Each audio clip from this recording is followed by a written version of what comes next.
kenapa kok lu bisa tahu kok lu bisa ngerti gitu ya di mana aja? Ya karena gue anggota guys. Halo, assalamualaikum. Ketemu lagi bareng Widi. Masih di kelas pertama lagi. Gimana kabarnya guys? Ini di situasi dan kondisi sekarang yang gue rasa masih belum begitu aman ya. Masih belum kondusif. Terutama di Jakarta. Karena gue di Jakarta, gue mau ngingetin lagi ke kalian. Ya memberikan saran lah sedikit ya. Mungkin buat temen-temen yang nggak terlalu penting, nggak terlalu urgent, tolong banget guys hindarin titik-titik rawan yang kemarin sempat terjadi kerusuhan ya, Senayan, Sudirman, Polda Metro dan sekitarnya, terus Palmerah ya, stasiun Pejompongan itu juga. Terus gue dengar juga di Otista kemarin Jakarta Timur itu rusuh. Jadi stay safe guys.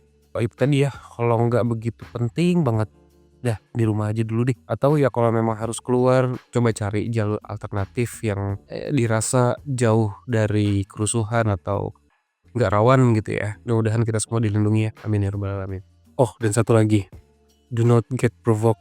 Jangan terprovokasi guys. Ya kita dengar banyak banget ya. Kemarin tuh gue lihat ada selentingan kabar bahwa pembakaran yang terjadi itu sebetulnya bukan ulah demonstran, melainkan ada pihak-pihak lain, oknum yang pengen ada rusuh gitu ya, yang pengen ya memprovokasi kita-kita nih. Jadi ya saling jaga, jangan sampai kejadian-kejadian di masa lalu terulang lagi, dan juga fasilitas umum yang jelas jangan sampai dirusak. Kita harus fokus ke tujuan awal, aspirasinya ditujukan kemana, itu yang seharusnya kita lakuin ya. Oke, episode 27 kayaknya udah agak lama nih sejak terakhir kita bahas tentang konspirasi sebuah perkumpulan rahasia Bohemian Grove ya, yang berisi petinggi-petinggi dunia gitu. Nah yang kali ini gue juga mau bahas tentang sebuah organisasi lawas sih guys, yang cukup berpengaruh, bahkan sangat berpengaruh sejak awal berdirinya di abad ke-17. Ya apalagi kalau bukan Freemason. Organisasi yang katanya classified, rahasia, tapi yang gak rahasia-rahasia amat ya. Karena ternyata mereka punya situs resmi guys, punya website. Kita masuk kelas pertama. Kalau kita dengar kata Freemason, yang pertama kali muncul di kepala kita tuh apa? Organisasi rahasia, penuh dengan simbol-simbol dan teori konspirasinya gitu ya. Padahal kalau kita mundur ke belakang, sejarah awal mereka tuh ya bukan perkumpulan atau organisasi elit yang mengatur seluruh aspek dunia guys. No, mereka ini awalnya cuma perkumpulan tukang batu atau guild, serikat pekerja bangunan di Eropa abad pertengahan. Nah, tugas mereka tuh jelas sebenarnya. Ya selayaknya tukang batu atau tukang bangunan ya. Mereka membangun istana, membangun katedral, dan monumen-monumen raksasa gitu. Makanya simbol mereka tuh udah jelas. Ya perkakas ya, alat-alat bangunan kayak kompas, terus juga penggaris. Namun, seiring berjalannya waktu, perkumpulan tukang batu ini berevolusi guys. Menjadi perkumpulannya intelektual gitu ya, para bangsawan, politisi gitu kan. Jadi bukan lagi sekedar tukang batu, melainkan klub eksklusif yang masih menggunakan simbol tukang batu atau simbol perkakas tadi sebagai filosofi hidup. Nah, mulai dari sini aura gelap mereka mulai kebentuk. Dokumen paling tua yang diketahui pernah menyebut soal Freemason ini adalah Regius Manuscript tahun 1390. Tapi momen penting mereka itu ada di tahun 1717, yaitu saat mereka mendirikan Grand Lodge of London. Nah ini nih yang jadi titik awal lahirnya Freemasonry modern. Dari sana, jaringan Freemason juga mulai tersebar luas lagi nih guys, sampai ke seluruh Eropa dan Amerika. Terus level keanggotaan mereka juga dibikin makin bertingkat gitu ya. Kayak dibikin ada tahap-tahapnya lah. Yang pertama tuh mulai dari apprentice, terus lanjut ke fellow craft kalau nggak salah, sorry kalau gue salah sebut ya. Dan yang terakhir baru master mason. Nah untuk masuk atau bisa naik ke setiap levelnya itu nggak simple cuy. Lo harus melewati sebuah proses yang mana ini penuh dengan simbol kematian dan kelahiran baru atau kelahiran kembali gitu ya. Dari sini publik tuh dibikin makin curiga dan ngerasa kayak ada sesuatu yang lebih gelap gitu ya. Ya memang dari depan ini ya komunitas sosial biasa, tapi di dalamnya ada ritual simbolis yang nggak semua orang boleh tahu. Beberapa tokoh besar juga tercatat pernah jadi anggotanya Freemason nih. Contohnya ada George Washington dan Benjamin Franklin di Amerika. Kalian tahu siapa? Ya, George Washington itu presiden pertamanya Amerika Serikat. Benjamin Franklin itu founding father-nya Amerika Serikat atau pendirinya. Terus ada juga Wolfgang Amadeus Mozart. Yes, si musisi legendaris ini juga dikatakan pernah gabung ke Freemason, guys. Jadi jelas ya, dengan adanya nama-nama tadi tuh makin memperkuat teori bahwa Freemason tuh sering atau terkait dengan organisasi politik besar gitu ya. Apalagi kalau kita ingat simbol Eye of Providence atau mata satu nih di uang $1. Itu makin meyakinkan kita bahwa memang eksistensi Freemason itu benar adanya gitu. Jadi ya di satu sisi memang jelas gitu mereka ada sejarahnya, mereka dari serikat pekerja dan organisasi persaudaraan gitu ya. Tapi di sisi lain juga orang-orang tuh jadi makin yakin bahwa Freemason ini bukan organisasi sembarangan. Kalau lo buka website resminya, lo bakal nemuin program-program manis khas persaudaraan, amal, dan pengembangan moral gitu ya. Mereka selalu nge-branding image mereka tuh sebagai organisasi yang terbuka, legal, dan penuh dengan kegiatan positif. Mereka sering nih pamer kegiatan donasi gitu ya, beasiswa, bahkan kerjasama sama rumah sakit. Jadi at the surface, di permukaan, mereka tuh sengaja membawa citra bahwa mereka tuh jauh dari kata rahasia gelap yang selama ini memang sudah ada di kepala banyak orang gitu ya. Dan mereka sengaja nunjukin sisi filantropi atau sisi kedermawanan mereka supaya narasi organisasi ini tuh bisa lebih rapi dan bisa lebih diterima lah di zaman sekarang. Masalahnya, transparansi kayak gini tuh justru bikin sebagian orang jadi makin curiga. Ya, kalau memang sesederhana itu, kenapa pertemuan-pertemuan mereka banyak dilakukan secara tertutup? Belum lagi ritual internal mereka nih yang digambarkan cuma simbolis. Tapi ya detailnya nggak pernah di-spill ke publik gitu ya. Apa nih isinya, apa yang mereka lakukan. Terus di website mereka juga ada tulisan yang dengan terang-terangan bilang bahwa beberapa hal memang hanya untuk anggota. Nah, tulisan ini justru jadi trigger nih bagi banyak orang. Jangan-jangan yang mereka tutupi selama ini tuh ya memang bagian atau sisi gelap dari organisasi ini gitu ya. Bahkan ada juga teori yang bilang bahwa si situs resminya Freemason ini itu hanya sebagai apa ya, propaganda mereka lah, dan kegiatan-kegiatan amal yang mereka lakukan itu sebetulnya cuma tameng aja. Tujuannya mereka pengen mengubah citra atau apa ya, image nama Freemason ini yang dicap konspiratif selama bertahun-tahun, bahkan ratusan tahun. Sementara agenda utama mereka ya tetap berjalan di balik layar. Jadi apa ya, jadi kayak mereka itu ingin menutupi sisi misterius mereka dengan cara tampil dengan keramah tamahan. Sekarang kita masuk ke simbolisme dan misterinya nih. Ya, simbol udah jadi kayak semacam ciri khas utamanya Freemason lah ya. Contohnya kayak kompas sama penggaris.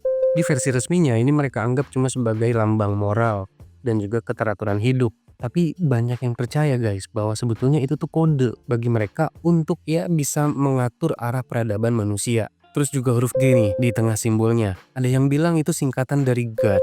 Ada juga yang bilang itu geometri.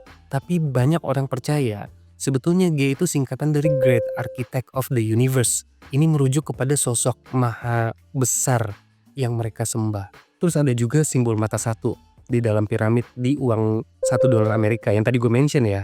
Atau biasa disebut the all-seeing eye. Ya sebetulnya Freemason gak pernah mengklaim bahwa ini tuh simbolnya mereka. Tapi teori konspirasi langsung nyambungin ini dengan Eye of Providence. Ini adalah simbol yang sering mereka gunakan di setiap ritual-ritualnya gitu ya. Jadi walaupun mereka menyangkal, tapi publik tetap percaya itu jadi bukti kuat bahwa organisasi ini memang berperan penting dalam pembentukan Amerika. Apalagi kalau kita ingat ya banyak founding fathers-nya Amerika tuh merupakan anggota. Salah satu yang bikin Freemason ini makin dicurigai itu adalah upacara atau ritual inisiasinya guys. Setiap anggota baru wajib ikut ritual simbolis yang mana ini menggambarkan kematian dan kelahiran kembali. Bagi Freemason, ini cuma filosofi perjalanan hidup aja gitu ya. Tapi bagi orang luar, ini kayak dianggap kok mirip kayak okultisme atau praktek mistik. Apalagi ada sumpah-sumpah yang memang gak boleh bocor ke publik gitu ya. Banyak buku dan kesaksian dari para mantan anggota Freemason yang nge-spill nih suasana waktu lagi ritual inisiasi ini. Yang mulai dari mata ditutup lah, terus tangan diikat, dan mereka tuh kayak digiring atau dipandu untuk berkeliling ruangan sebelum akhirnya disumpah di depan lambang Mason. Semua proses itu katanya simbolis. Tapi buat yang ngedenger ini dari luar, kok jadi kayak serem banget gitu ya, dan bikin mereka menganggap bahwa Freemason ini tuh ya lebih kayak sekte ketimbang sebuah organisasi. Kecurigaan masyarakat makin gede lagi nih waktu ada satu teori yang mengaitkan ritual ini dengan penyembahan ke satu sosok dewa kuno atau bahkan Lucifer yang mereka sebut Luciferianisme. Walaupun lagi-lagi ya tuduhan ini nggak kebukti ya, nggak pernah ada yang bilang bahwa ini tuh benar gitu. Tapi stigmanya udah keburu nempel memang. Memang aneh sih ya guys, maksudnya lo secara terang-terangan dengan terbuka membuat sebuah organisasi, tapi tindak tanduk lo atau semua kegiatan lo dilakukan secara tertutup, nggak boleh orang tahu gitu ya. Jujur agak aneh sih. Freemason juga nggak lepas dari politik nih guys. Adanya fakta bahwa banyak tokoh-tokoh dunia yang bergabung ke sini itu bikin teori bahwa Freemason sebagai penggerak revolusi dunia jadi masuk akal. Revolusi Prancis dan Amerika itu katanya bukan karena rakyat yang bergerak, tapi keinginan para anggota Freemason untuk menjatuhkan monarki dan gereja. Sebagai contoh nih, Washington Monument di Washington DC ya. Ini katanya juga jadi simbol Freemason. Yang monumen yang berbentuk obelisk itu ya guys. Kalau kalian pernah nonton film Forrest Gump, itu ada satu scene di mana mereka syuting di Washington Monument ini. Terus belum lagi Capitol Building. Ini katanya punya pola yang identik dengan Masonic gitu. Teori ini tuh seolah ngasih kita penjelasan bahwa Freemason bukan cuma sekedar tempat kumpulnya para elit global, tapi mereka juga aktif dalam mendorong perubahan politik. Kalau revolusi di Eropa dan Amerika tadi aja bisa mereka sentuh, artinya pengaruh mereka memang udah di level global gitu kan. Dari sini muncul narasi besar tentang sebuah agenda terselubung, yaitu membentuk tatanan dunia baru atau New World Order. Istilah New World Order ini tuh ya udah jadi label paling populer lah ya buat Freemason, terutama di kalangan para pecinta teori-teori konspirasi. Teori ini percaya bahwa Freemason bersama dengan organisasi elit global lainnya, contohnya kayak Bilderberg, Skull and Bones, Bohemian Club, itu punya niat untuk membuat atau membangun sebuah pemerintahan tunggal yang memimpin satu dunia. Caranya gimana? Ya pelan-pelan mereka mengontrol ekonomi, media, politik, bahkan sistem pendidikan. Jadi ya masyarakat tuh seolah-olah dibikin kayak gak sadar bahwa hampir di setiap aspek kehidupan mereka itu sebetulnya udah dikendalikan. Bukti yang paling gampang kalian cari hari ini ya di uang $1 Amerika tadi ya. Di sana ada sebuah kalimat dalam bahasa Latin yaitu Novus Ordo Seclorum, yang kalau diterjemahkan ini berarti New World Order. Ya, walaupun mungkin aja ini artinya bisa jadi beda gitu ya. Tapi teori konspirasi itu udah terlanjur ngecap ini sebagai sebuah agenda terselubung. Kalau dipikir-pikir lagi tuh, teori ini jadi lebih kayak film science fiction ya. Tapi justru karena banyak tokoh penting dunia yang terhubung ke sini guys, yang bikin orang jadi gampang percaya nih. Dan gilanya lagi, setiap ada peristiwa global kayak contohnya perang dunia atau pandemi kemarin gitu ya, sering dikaitkan dengan salah satu agenda terselubung mereka. Yang jadi pertanyaan gue dari lama banget adalah ada hubungannya nggak sih organisasi ini sama agama? Dari beberapa sumber yang berhasil gue baca-baca, ternyata Freemason tuh udah dari lama sering bentrok sama institusi agama guys, terutama Katolik. Katolik sendiri tuh udah dari lama banget juga ngeluarin larangan resmi lah gitu ya, dari abad ke-18 bahkan, yang mengharamkan umat Katolik untuk bergabung menjadi anggota Freemason. Alasannya karena ajarannya Freemason tuh dianggap bertentangan dengan doktrin gereja, terutama dengan konsep ketuhanan yang tadi mereka sebut Great Architect of the Universe. Terus gimana nih di negara kita?